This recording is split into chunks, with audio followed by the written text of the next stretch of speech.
Hi, this is Jeannie. Last week we had the first Mindset for China business webinar, and I've invited participants and people who registered to also email me their questions directly. So today, I'm going to start answering these questions through video logs, okay? So the question today is, this is obviously somebody who is working on projects in China. He says, when I press my Chinese staff after a deadline's been missed or regarding critical project questions, the question is, why do they go silent? Sometimes I email them when I'm traveling and they take several days or more to reply.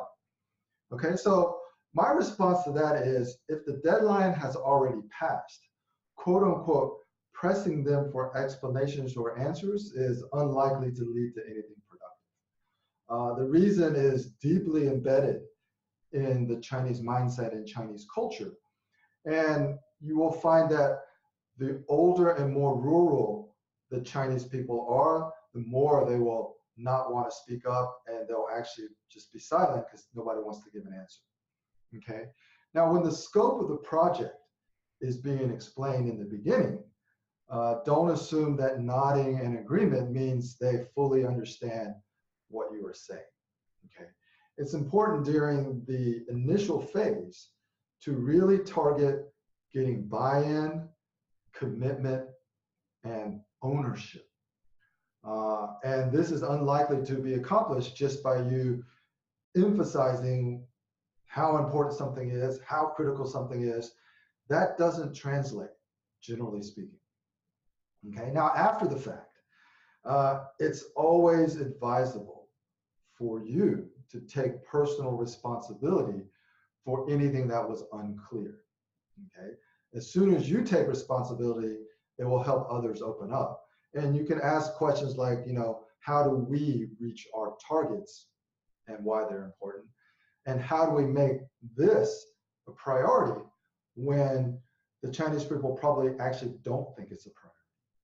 Okay. The final thing is email is probably not an effective medium for making these types of inquiries and doing this type of communication.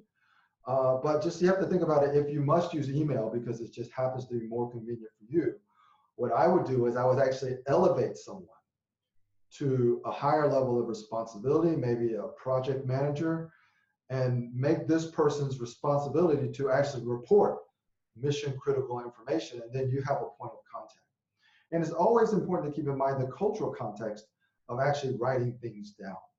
So the Chinese culture, generally speaking, is not one where people like to take personal responsibility. It's all about collectivism as opposed to individualism.